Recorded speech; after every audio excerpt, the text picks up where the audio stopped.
நம்ம சேனலை பார்க்க அனைவருக்கும் நண்பர்களே, அனைவருக்கும் இனிய ரமலான் நல்வாழ்த்துக்கள். எல்லோரும் கொண்டாடுவோம் அல்லாஹ்வின் பெயரை சொல்லி. இன்னைக்கு நாம ஒரு டைம் மிஷின்ல ஏறி 1961க்கு போக போறோம்.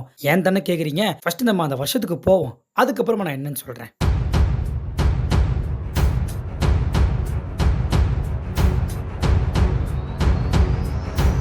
ஓகே, வந்தாச்சு.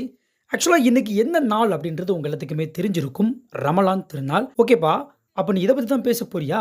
இதை நீ 2026 பேசியிருக்கலாமே, ஏன் 1961க்கு கூட்டு வந்த அப்படின்னு சொல்லி சில பேர் கேட்பீங்க.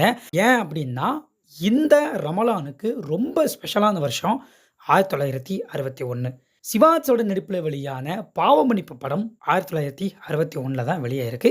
ஸோ அதனால தான் சொன்னேன், வேற ஒன்றும் இல்லை. நிறைய பேருக்கு இந்த படம் ஒரு மியூசிக்கல் ஹிட்டுன்னு தான் தெரியுமே ஒழிய, இந்த படத்துக்கு பின்னாடி இருக்கக்கூடிய சுவாரஸ்யமான விஷயங்கள், சிவாஜ் சார் ஏன் இந்த ரஹீம் கேரக்டரை அவ்வளோ விரும்பி நடித்தாருன்றது தெரியவே தெரியாது. ஸோ இந்த ஒரு ரமலான் நாளில் அதை பற்றி நம்ம மக்களுக்கு சொன்னோம் அப்படின்னா கொஞ்சம் இன்ட்ரெஸ்டிங்காக இருக்கும்ல. அதனால் இன்றைக்கி வீடியோவில் அதை பற்றி தான் பார்க்க போகிறோம். ஸோ எல்லாருமே ஸ்கிப் பண்ணாமல் கடைசி வரைக்கும் இந்த ஒரு வீடியோவை பாருங்கள். சரி, வாங்க ஆரம்பிக்கலாம். 1960களில் டைரக்டர் பீம்சிங் சார் ஒரு மேஜிக் பண்ணார். அதுதான் பாவரிசை படங்கள். பாசமலர் பாகப்பிரிவினை வரிசையில் இந்த பாவமன்னிப்பு படம் ஒரு மிகப்பெரிய புரட்சியாக இருந்துச்சு. இந்த படத்தோட கதை சிம்பிள் ஆனால் பவர்ஃபுல். ஒரு ஹிந்து குடும்பத்தில் பிறக்கக்கூடிய குழந்தை ஒரு முஸ்லீம் பெரியவரால் வளர்க்கப்படும். மனுஷன் மாறலாம், ஆனால் மனிதாபிமானம் மாறக்கூடாதுன்ற கருத்தை அப்பவே ரொம்ப தைரியமா பேசின படம் இது. சிவாஜ் சார் அந்த முஸ்லீம் பெரியவர் கேரக்டர்ல வரும்போது அவர் அப்படியே பக்காவா பொருந்தி போயிருப்பாரு. இந்த படத்துடைய உயிர் நாடியே இதோட இசைதான். மெல்லிசை மன்னர்கள் விஸ்வநாதன், ராமமூர்த்தி. இதுல ஒரு பாட்டு வரும் பாருங்க. வந்த நாள் முதல் இந்த நாள் வரை வானம் மாறவில்லை.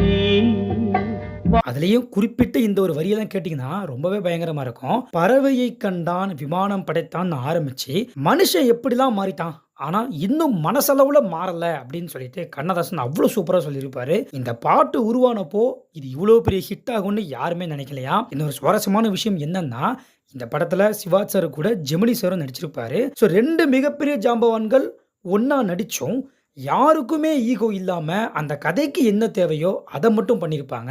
சிவாஜ் சார் இந்த படத்துக்காக ரொம்ப மெனக்கெட்டாருங்க. ஒரு முஸ்லீம் கேரக்டர்னா அவங்க எப்படி பேசுவாங்க, அவங்களோட கலாச்சாரம் என்னென்ன இருக்கும், இது எல்லாத்தையுமே ரொம்ப நுணுக்கமாக கவனித்து நடித்தார். கிளைமேக்ஸில் வர அந்த ட்விஸ்ட், நம்ம எல்லாரும் ஒரே கடவுளோட பிள்ளைங்க தான் அப்படின்னு புரிய வைக்கக்கூடிய அந்த ஒரு இடம் இன்னைக்கு இருக்கக்கூடிய தலைமுறைக்கும் ஒரு மிகப்பெரிய பாடம். ரமலான் அன்னைக்கு நம்ம கற்றுக்க வேண்டிய மிக முக்கியமான விஷயம் மன்னிப்பு தான். அதைத்தான் இந்த படத்தோட தலைப்புமே சொல்லுது.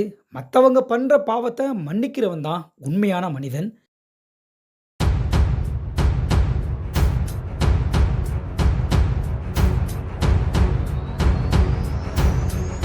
இன்னைக்கு ஜெனரேஷனில் நிறைய இயக்குனர்கள் சமூக கருத்துக்களை படங்களில் பேசணும் அப்படின்னு சொல்லி ஆசைப்படுறாங்க.